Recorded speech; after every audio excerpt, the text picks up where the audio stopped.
டிஎன்பிசில இதுவரைக்கும் கேட்கப்பட்ட வினாத்தாள்கள்ல இருக்கக்கூடிய முகலாயர்கள் தொடர்பான வினாக்களை மட்டும் தொகுத்து கொடுத்துருக்கோம். இந்த கொஸ்டின் எல்லாமே நீங்க ஒரு தடவைக்கு 2 தடவை 3 தடவைன்னு அடிக்கடி கேட்டுட்டே இருந்தீங்கன்னா தான் உங்களுக்கு அது மனசுல நல்லாவே பதியும். அடுத்து, அக்பர் காலத்தில் இருந்த புகழ்பெற்ற பாடகர் மியான் தான்சென்னின் இயற்பெயர் என்ன? ராம்தானு பாண்டே. மேவாரின் ராணா பிரதாப் சிங்கிற்கு எதிரான ஹால்திகாட் போரில் முகலாய இராணுவத்தை வழிநடத்தியவர் மான்சிங். மேவாரின் ராணா பிரதாப் சிங்கிற்கு எதிரான ஹால்திகாட் போரில் முகலாய இராணுவத்தை வழிநடத்தியவர் மான்சிங். கீழ்காணும் வாக்கியங்களை கவனி. பாபர் முதலாம் பானிபட்டு போரில் வெற்றி பெற்றார். கூற்று 1. காரணம், பாபர் பீரங்கி படையை போரில் பயன்படுத்தினார். கூற்று காரணம் ரெண்டுமே சரி, அதற்கான விளக்கமும் சரி. முதலாக எப்பொழுது லூத்தரன் சமய பரப்பாளர்கள் தரங்கம்பாடிக்கு வருகை புரிந்தனர்? கிபி 1706 ஆண்டு. பாபரின் மரணத்திற்கு பிறகு அவரது மூத்த மகனாகிய உமாயூன் டேசாம் ஆண்டு முகலாய மன்னராக பொறுப்பு ஏற்றார். கிபி 1530 ஆண்டு. மண் கௌத்துகள் என்ற இசைநூல் தொகுக்க பேருதவி புரிந்தவர் யார்? ராஜா மான்சிங். எந்த வருடத்தில் டச்சுக்காரர்கள் பழவேற்காட்டில் தங்களது வாணிப தலங்களை நிறுவினர்? 1610. கீழே கொடுக்கப்பட்டுள்ளவைகளில் தவறான வாக்கியத்தை அடையாளம் காண்க அப்படின்னு கொடுத்திருக்காங்க. இதுல ஃபர்ஸ்ட் சரியானதை மட்டும் பார்க்கலாம். புராண கிலாவை ஷெர்ஷா தான் கட்டினாரு. இவர் வெள்ளி நாணயங்களை அறிமுகப்படுத்தினார். இவர் முறையான அஞ்சலக சேவையை அறிமுகப்படுத்தினார். ஷெர்ஷாவுடைய இயற்பெயர் குர்ரம்னு கொடுத்திருக்காங்க, அது தவறு. ஷெர்ஷாவுடைய இயற்பெயர் பார்த்தீங்கன்னா பரீத்கான். இவரை ஷேர்கான் அப்படின்னு அழைத்தனர். தாஜ்மஹாலை வடிவமைத்தவர் யார்? உஸ்தத் இஷா. வெள்ளி நாணயம் ரூபியா முதலில் வெளியிட்டவர் யார்? ஷெர்ஷா சூரி. 1608 ஆண்டு சூரத் நகரில் முதல் ஆங்கில தொழிற்சாலையை நிறுவியவர் யார்?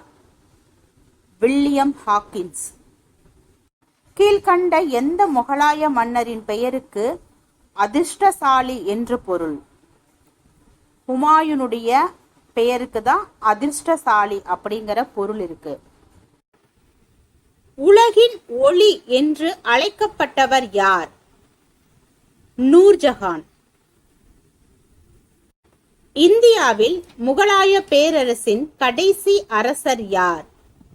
இந்தியாவில் முகலாய பேரரசின் கடைசி அரசர் 2ஆம் பகதூர் ஷா. நான் நீதிக்கு புறம்பான குற்ற நடவடிக்கைகளை மேற்கொள்வேனாயின் எனக்கு எதிரான தீர்ப்பை நானே வழங்கிக் கொள்வேன். இது யாருடைய கூற்று? அக்பர். நான் நீதிக்கு புறம்பான குற்ற நடவடிக்கைகளை மேற்கொள்வேனாயின் எனக்கு எதிரான தீர்ப்பை நானே வழங்கிக் கொள்வேன். இது அக்பருடைய கூற்று. பின்வருவனவற்றுள் எது சரியானது? இதுல 4 மட்டும்தான் சரி, அதை மட்டும் பார்க்கலாம். புலந்தர்வாசா பதேபூர் சிக்ரியில் அமைந்துள்ளது. புலந்தர்வாசா பதேபூர் சிக்ரியில் அமைந்துள்ளது. கீழ்வரும் வாக்கியங்களை அடிப்படையாக கொண்டு சரியான விடையை கொடுக்கப்பட்ட குறியீடுகளில் இருந்து தேர்வு செய்க. கூற்று A. அக்பர் பதேபூர் சிக்ரியில் புலந்தர் வாசலை கட்டினார். காரணம் 6. அவரது குஜராத் வெற்றியின் நினைவாக அது கட்டப்பட்டது. விடை A சரி. A மற்றும் R இரண்டும் சரி. R என்பது A உடைய சரியான விளக்கமாகும். பட்டியல் 1உடன் பட்டியல் 2ஐ பொருத்தி பட்டியல்களுக்கு கீழே உள்ள தொகுப்பிலிருந்து சரியான விடையை தேர்வு செய்க. கான்வா போர் 1527, கிபி 1527. காக்ரா போர் கிபி 1529. சௌசவ் போர்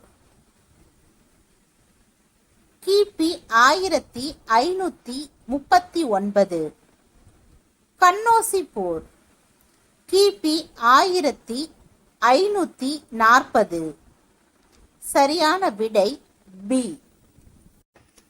அவுரங்கசீப்பை குறித்த கீழ்கண்ட கூற்றுகளில் எவை சரியானவை? அவுரங்கசீப் அவருடைய இறுதி 25 ஆண்டுகளை தக்காணத்தில் கழித்தார். 1662 அவுரங்கசீப் உடல்நிலை மிக மோசமாக பாதிக்கப்பட்டது. அவுரங்கசீப் மெக்காவின் ஷெரீப் மற்றும் பிறரிடமிருந்து தூதுவர்களை பெற்றார். விடை 1, 2, 3 மட்டும் சரி. இந்திய முகலாயர்கள் சிறு மாதிரி ஓவியங்களின் காலம். இந்திய முகலாயர்கள் சிறு மாதிரி ஓவியங்களின் காலம் 17ஆம் நூற்றாண்டின் முற்பகுதி. கூற்று ஏ. அபுல் பாசலின் அக்பர் நாமா 3 பாகத்தை கொண்டது. முதல் பாகம் அக்பரின் முன்னோர்கள் பற்றியது. 2ஆம் பாகம் அக்பரின் ஆட்சியை பற்றி விரிவாக கூறுவது. 3ஆம் பாகம் அயினி அக்பரின் தனி தலைப்பு. விடை ஏ மற்றும் ஆர் ஆகிய இரண்டும் சரி. ஆர் என்பது ஏவிற்கான சரியான விளக்கமாகும். பாபருக்கு தொடர்புடைய கீழே கொடுக்கப்பட்டுள்ளதை கருதுக. பாபரின் சுயசரிதை பாபர் நாமா ஆகும். அது மட்டும்தான் சரி, 2வது தவறு. முணுமுணுக்கும் அரங்கம் என்ற சிறப்பினை பெற்றது கோல்கும்பாஸ். முணுமுணுக்கும் அரங்கம் என்ற சிறப்பினை பெற்றது கோல்கும்பாஸ். கீழ்கண்டவற்றுள் தவறான பதிலை கண்டுபிடி. தவறானது சி மட்டும்தான், மற்ற 3 சரி. சரியானதை மட்டும் படிக்கிறேன். ஷாஜகானின் ஆட்சி காலம் முகலாயர்களின் பொற்காலம் என்று அழைக்கப்படுகிறது. ஷாஜகானின் ஆட்சி காலம் முகலாயர்களின் பொற்காலம் என்று அழைக்கப்படுகிறது. ஷாஜகான் ஜும்மா மசூதியை வெள்ளை பளிங்கு கற்களால் கட்டினார். ஷாஜகான் மயிலாசனத்தை உருவாக்கினார். இது 3மே சரியானது. ஷெர்ஷா சூர் ஆட்சி காலத்தில் எந்த துறையின் அமைச்சர்